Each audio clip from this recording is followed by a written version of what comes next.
We got freedom to gain, we feed them the game. Turn on new freedom exchange, we freeing your brain. They tryna shackle your mind, no half of us blind. Remember the past, but never go backwards in time. The ancestors lived through us, they help us build a model community. New Africa is soon to be. So tune in to Sister Marsha, Mujahideen, Imam Bilal to get your cultural enlightenment now.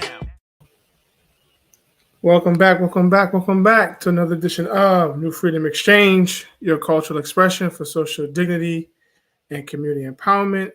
I'm your co-host, Mujahideen, here with... Assalamu alaikum, Sister Marsha.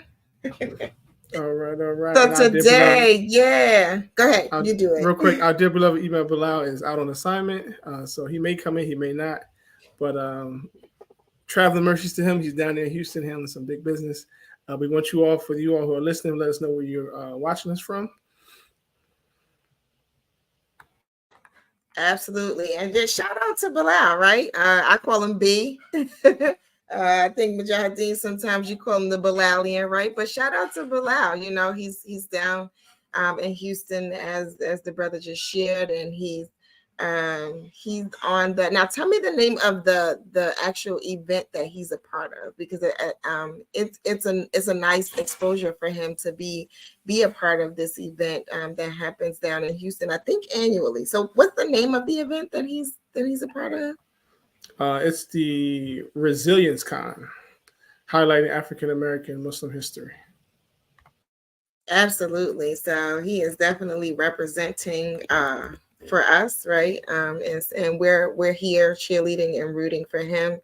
So just wanted to, he's not here with us on screen, but we're definitely with him in support of all the good work that he is doing. And usually we kick this off with how's everything going and how are we doing? Bilal's usually the one to sort of bring us into that conversation. So for me, the one thing that I thought about as I was preparing for this show is that, there's been a lot of death lately, right? And so this morning, for one of my friends, her mom passed away, and we had the funeral this morning.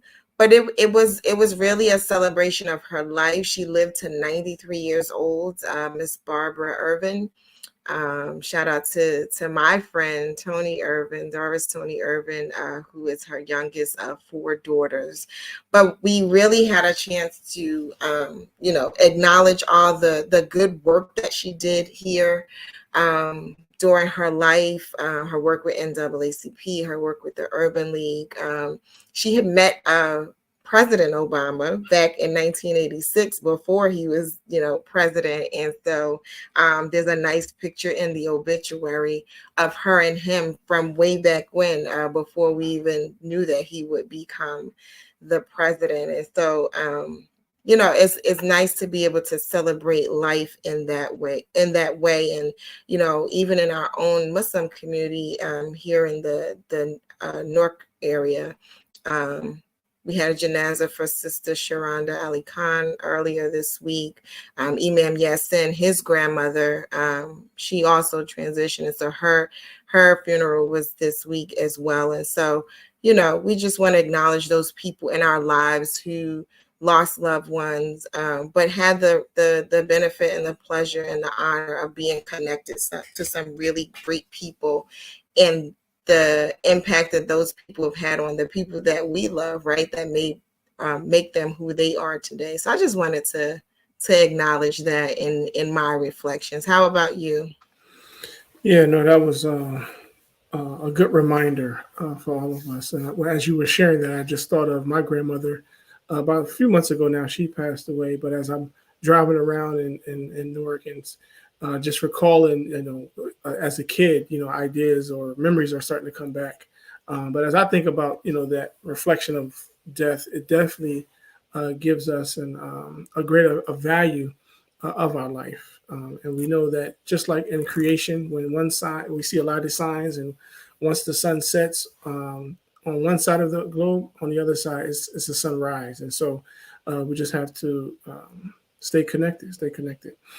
So Today is second Saturday. We highlight a business or a business movement or organization or something around economics. We want to especially monthly just start highlighting the business development, business leaders.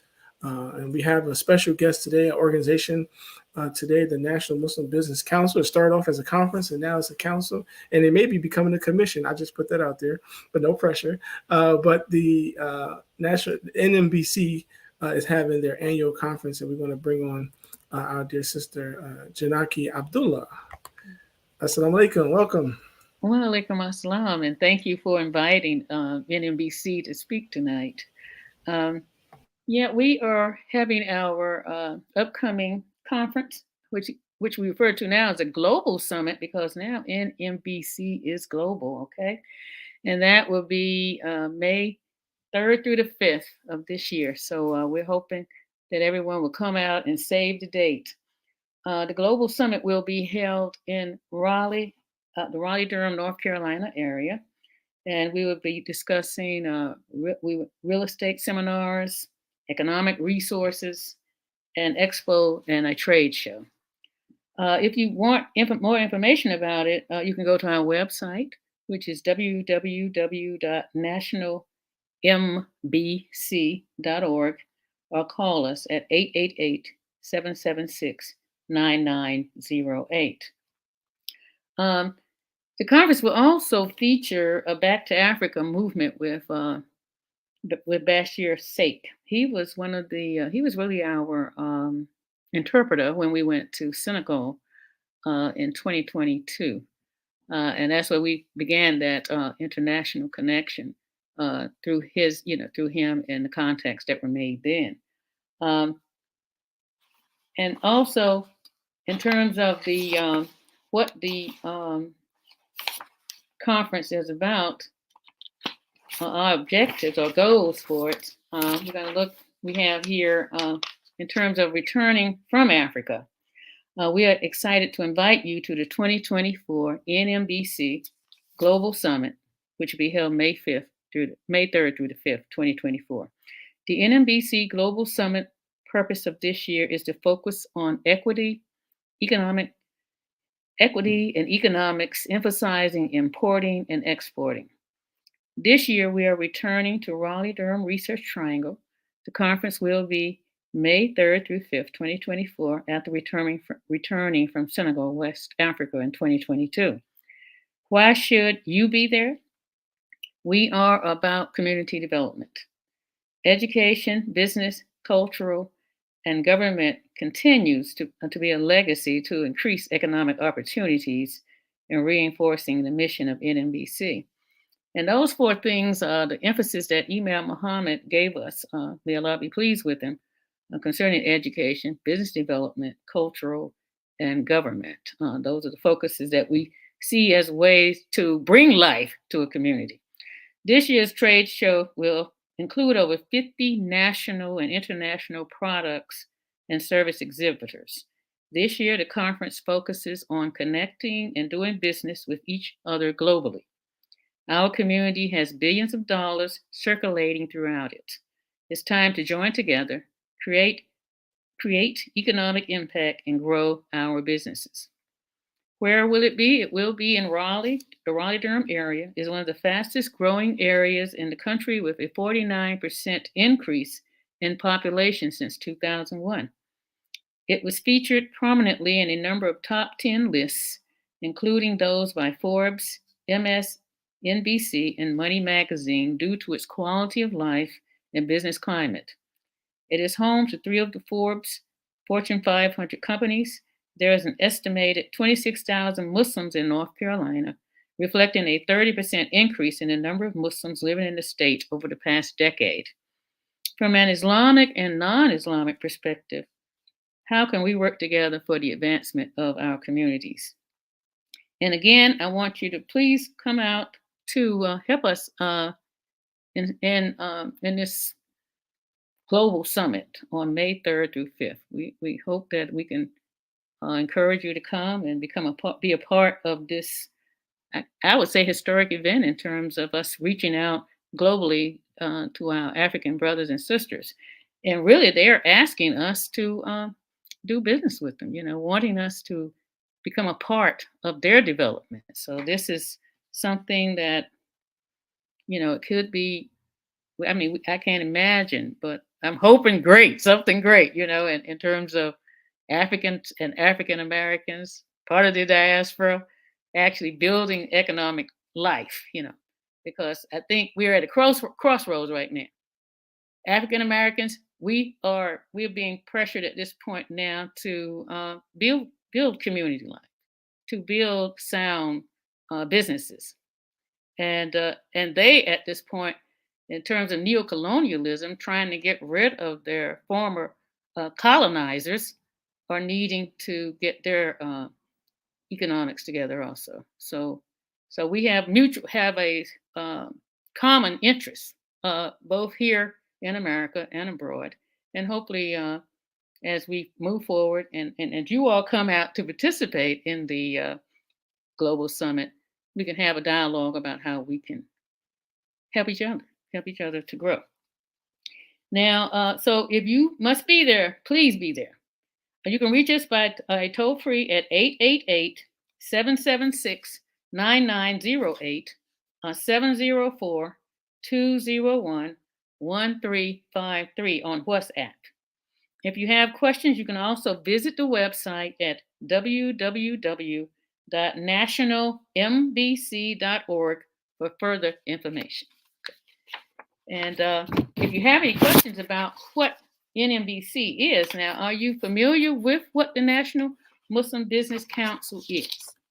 Do you know So I'm glad that you asked that question, because that's where I was going to transition us to. And so I thank you for telling us about the summit, right? Letting us know what we could expect. And so anytime that we're sort of talking about business and talking, because there's a lot of energy, I'll say, around that African American connection, right? So it's exciting to see how that pans out in various different communities. And so for the purposes of the summit, we are encouraging people to come and be a part of it on that end. But for those who don't know about NMBC, let us know a little bit about NMBC, what you all do, why it's important, how you're connected or how you got connected. All right. Well, I'm going to tell you the talking points that I have on NMBC. The mission of the National Muslim Business Council, NMBC, is to establish an association that will bring local Muslim businesses and the general business community together into a collective entity to exchange business ideas, collaborate, and engage in national and global business opportunities. NMBC has the following objectives for the organization: to promote moral excellence in America's business life, to organize a business strategy to support Muslims in the state and around the country and around the world to make investments in each other. NMBC objectives are to strengthen and share the responsibility for community, economic development, and unification with an international perspective with each state. In the course of continuing a legacy of providing education that increases financial strategies, NMBC suggests that it shares lessons such as the best situation we can have for ourselves right now is to pretend in great measure that there is no one to buy from and no one to sell to but ourselves. We are giving everybody else a market but ourselves. That is our big problem. No one spends money carelessly, as do African Americans. We spend money like we don't want it, as if it were a sin to have it. So if we were to start spending money more with each other, we would become wealthy people. And this was written by Imam W.D. Muhammad. May Allah be pleased with him. Also, in closing, as we move forward and continue new strategies to succeed in a global economic climate, you do not want to miss this great opportunity. NMBC annual NMBC Business Expo and Trade Show for its members and non-members to come together and network and share ideas. This year, our theme is equality, equity, liberty, and economic opportunities.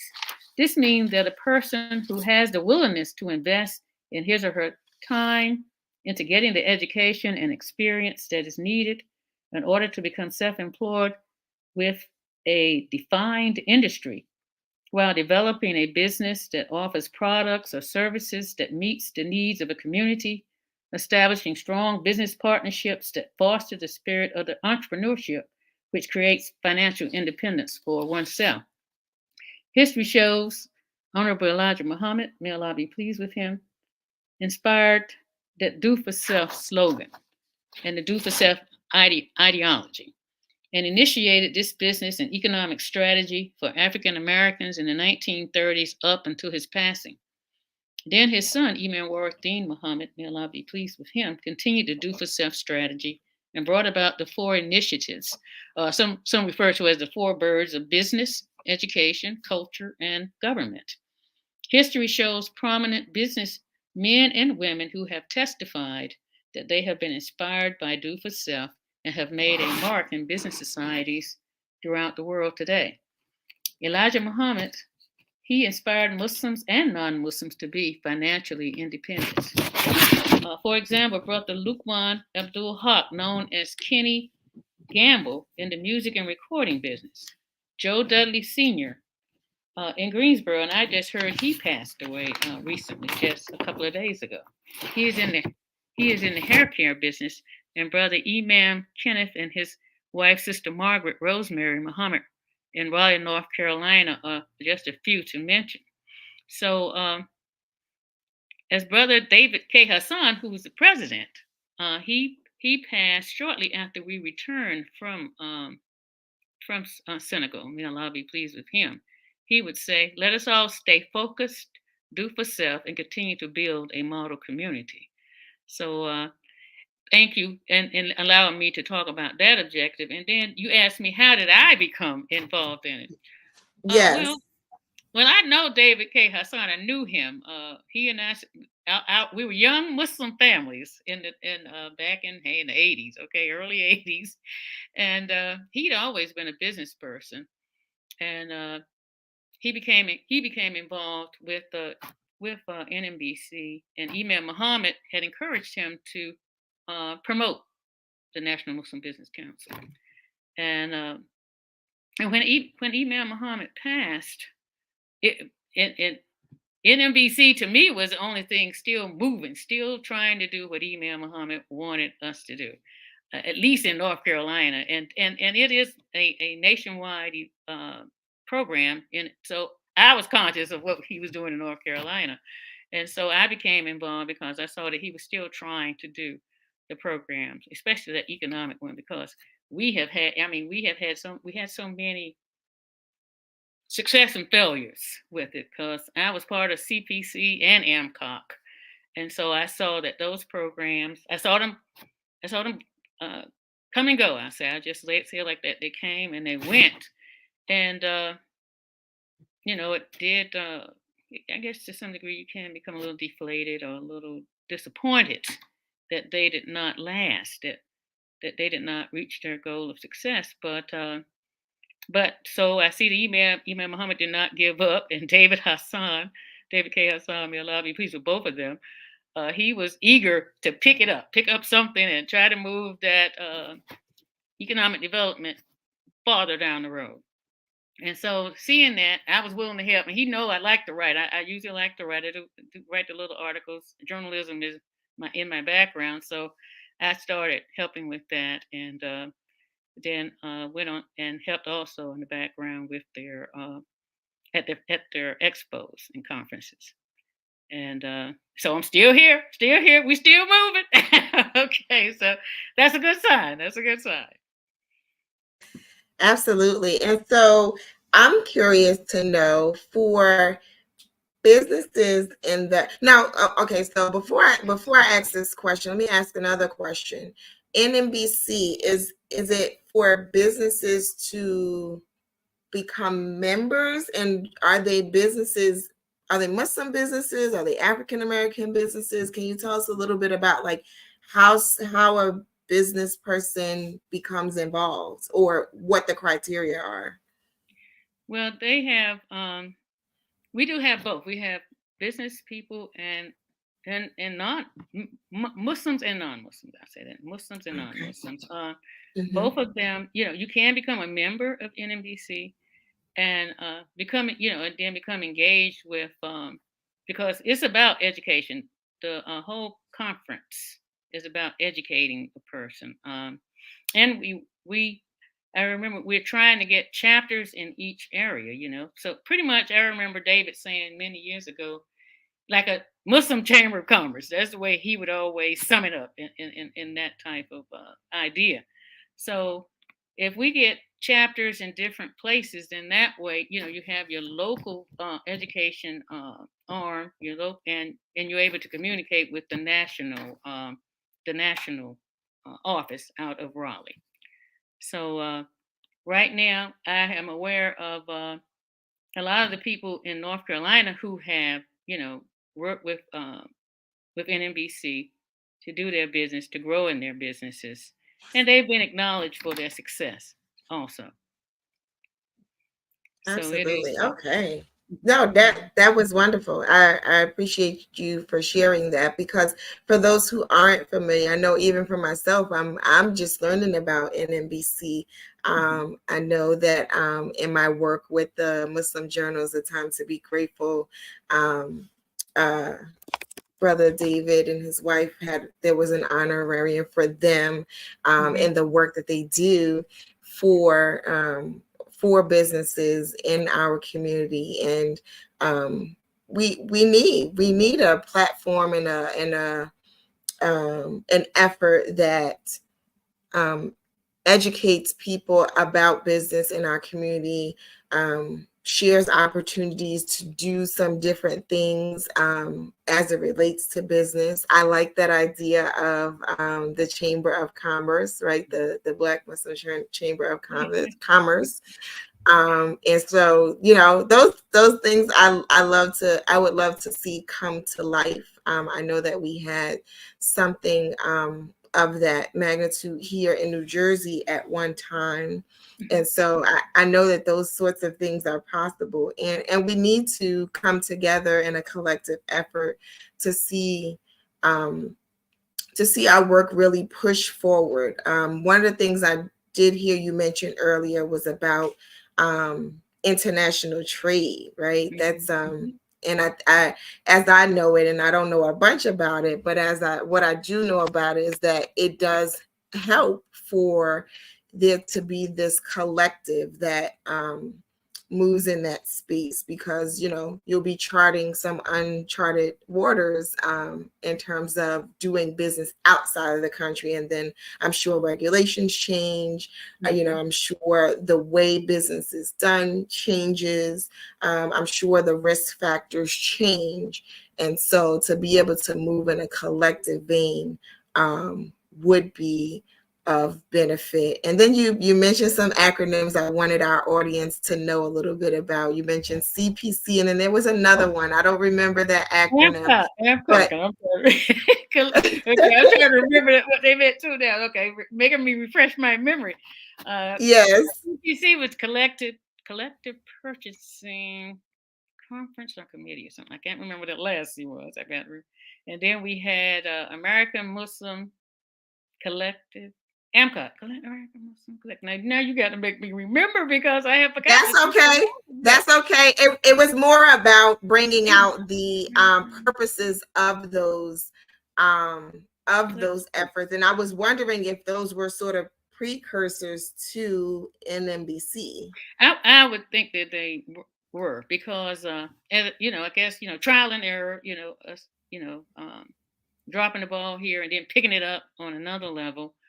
But it was all about family businesses and collective purchasing. So as you talked about that collectiveness, Imam Muhammad, may Allah be pleased with him, he did tell us, individually, we say we don't have enough, we're poor or whatever, majority of us. But when we work together collectively, we can achieve a great amount of things, in terms of, so we know that was definitely one of the things that all three programs focused on and family-owned businesses. So all three programs, even NMBC today, family-owned businesses encouraging collective efforts. If people are wanting to get together to do some things, and it was something else. It slipped my mind. But all of them have. They have had those still those efforts of the education piece. So because you mentioned international business, AMCA, excuse me, NMBC. I'm getting them all mixed up now. NMBC will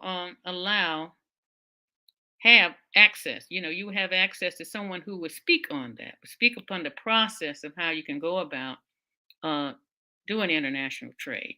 So you're not out there alone. And then the beautiful thing when we went there, it was that they have an office there in Senegal now, where we can begin to communicate. Work with the resources there. You have reliable people whom you can trust to guide you through the process. Because you can go out there. In fact, one of the brothers, he went with us, but he was with another group, and he went back. He went to Sierra Leone, and he said that he did meet some people who did not produce what they said they were going to do, but they were not NMBC.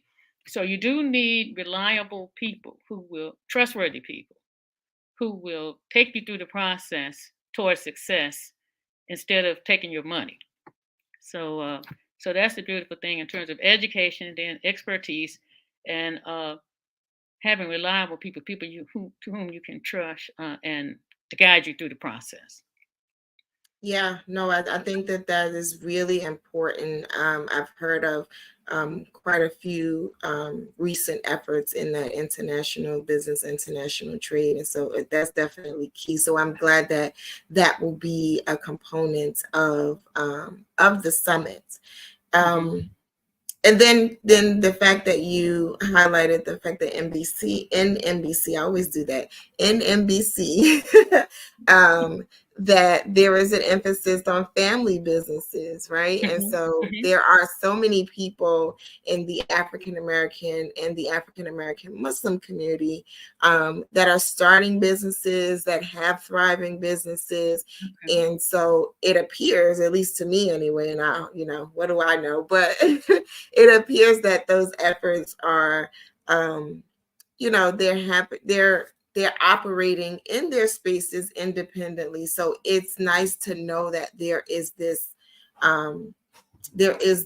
collection of people who have a vested interest in those businesses thriving, in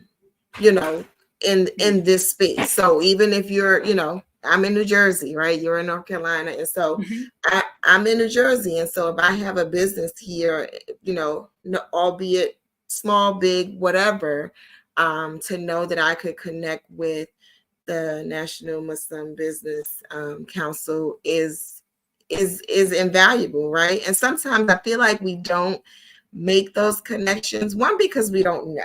Right. So we have efforts like this. Come on the podcast, tell us a little bit about what you do. Let us know about the summit. And hopefully, more people will connect with the council because, they've gained exposure to something new that they didn't know about. So I'm even imploring, as I'm speaking now, those businesses, both African American and African American Muslim businesses around the country. There are people who have businesses making garments. There are people who have businesses, food trucks. There are people who have professional businesses like accounting and, insurance and all of those different things. And, I'm sure that there is a place for them on the council to be able to, one, learn some information, right? Because you said there's an education component, but also a place for them to be if there's not already, the teacher, right, to educate some other people in the community about what they do and how to get into that business. Because as we're a lot of people, when they talk about our community, African American Muslims in particular, talk about, the fact that the community is aging, right?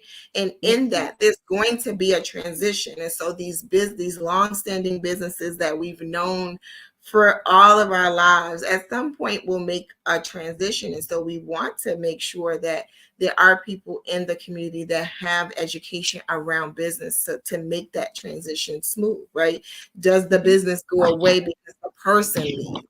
And, so we just want to see that our business life, our do for self mentality, it remains alive. And I see NBC as one of those entities in our community that can help to make sure that remains alive as we go through time. Yes, and I'm in that aging group right now, so I understand what you're saying. So we definitely need new people, young people, who want to work with NBC. And as you said, some of the skills that of the business people already there. Newark, is it Newark? Newark? Yes. I'm actually in Jersey City, but most of my community work is in Newark. So yeah, so we need we need those experts who have the experience and knowledge. Yeah, we welcome them to be a part of the educational process, of the community. And then if we're talking about the concept of a chamber of commerce, Muslim chamber of commerce, but in the form of NMBC, I heard you mention that a lot of times, everybody's out there on individually, but again, that collective concept, that's what our leader stressed, and there is strength in collectivity, being collective. And that way, you don't feel so alone, or if you, and just having that expertise. Because I was talking with someone, I live in a small town, rural town where I'm at, and so I'm around here trying to help with community development. And I told somebody the other day, I said, the only conversation we need to be having now is about business. Okay, if we're not talking business, I don't want to hear the conversation. So it's just that crucial, because we're seeing a lot of things happening in America, globally too, but definitely in America. It's impacting us, always has been, until we get that economic piece under control, until we master it. That's what I call, we need to master the ability to do business well, where we are having some wealth, where we can maintain our institutions, because we can't maintain the schools, we can't maintain the massages if we don't have money. Yeah, so that is important. It's what's them two legs? Imam said we got two legs, right? We got one for material and one for the spiritual, and for us to be balanced instead of one-legged, a peg-legged people. Okay, so we've got to get that piece together. We got to get that economics right. So I'm saying, hey, all the young people, everybody, let's work together collectively. NBC has a national office. I don't know what I need to reiterate that phone number again, but I will. Yes, and we'll give you an opportunity to do that. But there was something key that you had just mentioned that I just want to highlight or lift up just a little bit higher, is that one of the staples in our thinking, right, in our community, is that the businesses, that economic life is what supports our education institutions. So you mentioned the schools, right? And the schools are near and dear to me. I am a board member for the Clara Muhammad Schools Network. And so we're doing some work to, do as much collaboration between the schools across the country and internationally, because we have Bermuda also in our membership.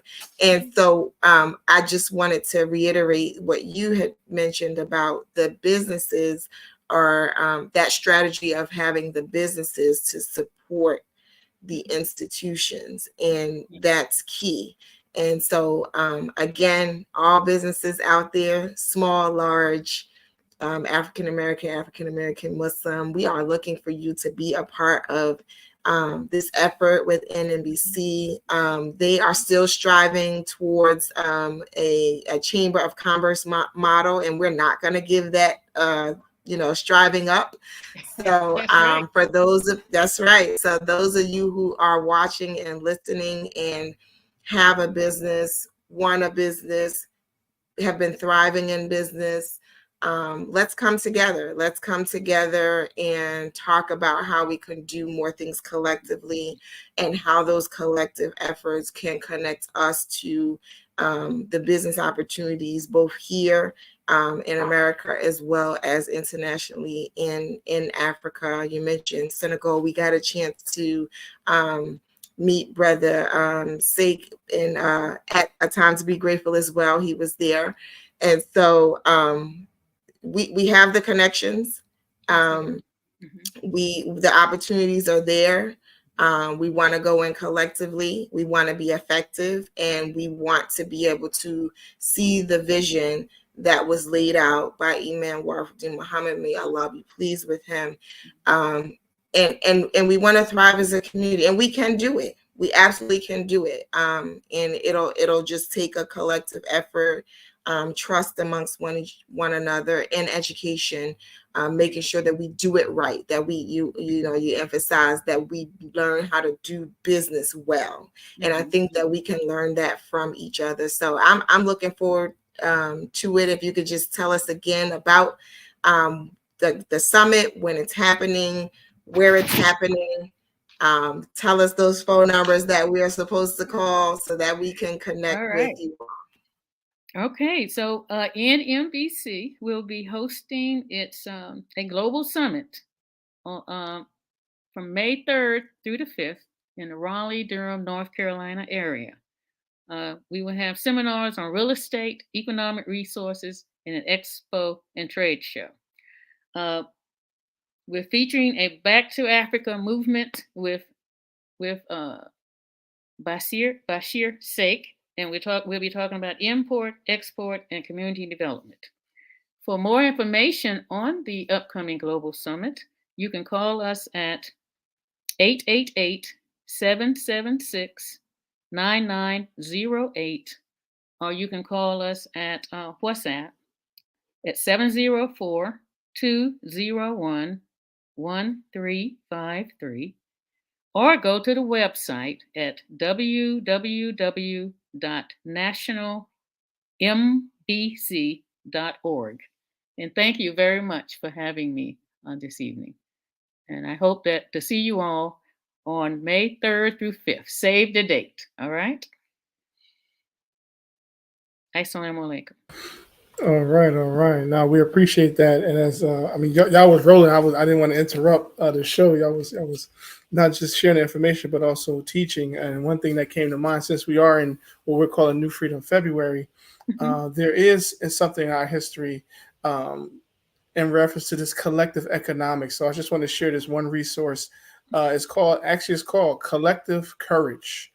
Collective Courage is the history of how our communities up from slavery had benefit societies, cooperatives, councils, conferences, commissions, and stuff like that. And so let us check back. One of our themes this whole month is that we're going back to bring our story forward. And so we thank you for being a pioneer with the National Muslim Businesses Council and encouraging the next generation to get involved. And so business majors, entrepreneurs, there's no way we can't work together and at minimum share resources and then invest in each other and develop. So we thank you and Sister Basima's leadership and all those with you all.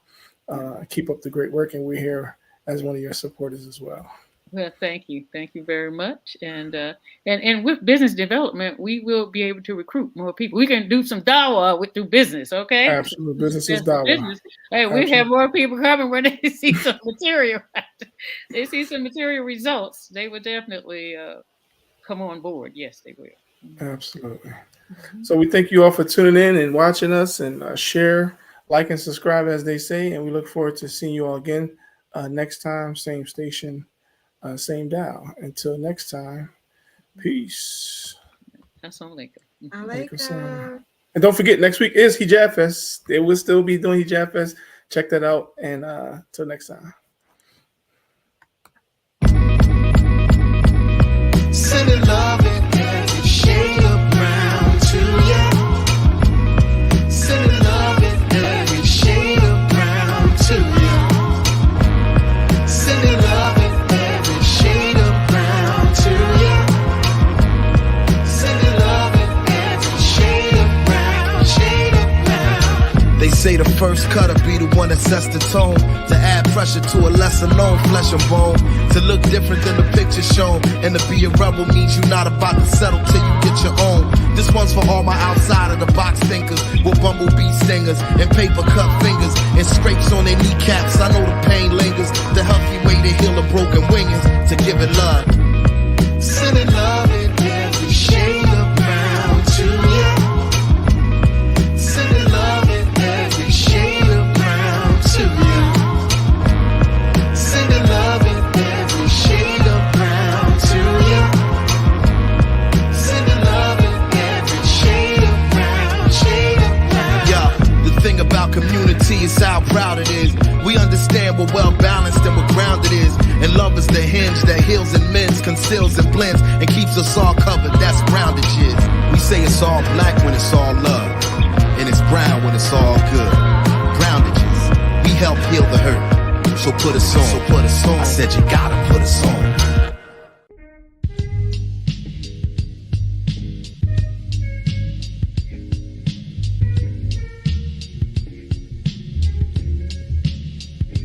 Legacy, legacy, brothers and sisters, let's celebrate. Legacy, legacy, Muslim Journal, 60 years today. Legacy, legacy, our history, our perspective, our way. Legacy, legacy, Islam is our path, success away. Legacy, legacy, visit muslimjournal.net online. Legacy, legacy, text sponsor the 999. Legacy, legacy, 999. Legacy, legacy, muslimjournal.net online. Legacy, legacy, brothers and sisters, let's celebrate. Legacy, legacy, Muslim Journal, 60 years today. Legacy, legacy, our history, our perspective, our way. Legacy, legacy, Islam is our path, success away. Legacy, legacy, visit muslimjournal.net online. Legacy, legacy, text sponsor the 999. Legacy, legacy, 999. Legacy, legacy, muslimjournal.net online.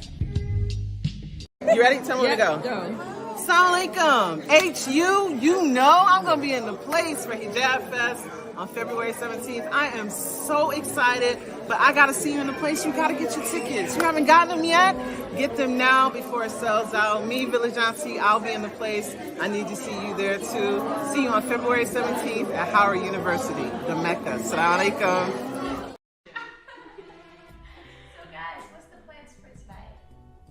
Have you not heard about HijabFest? No, what's HijabFest? Girl, HijabFest is the event that Muslim Students Association at Howard is putting on. It's going to be in Blackburn Ballroom.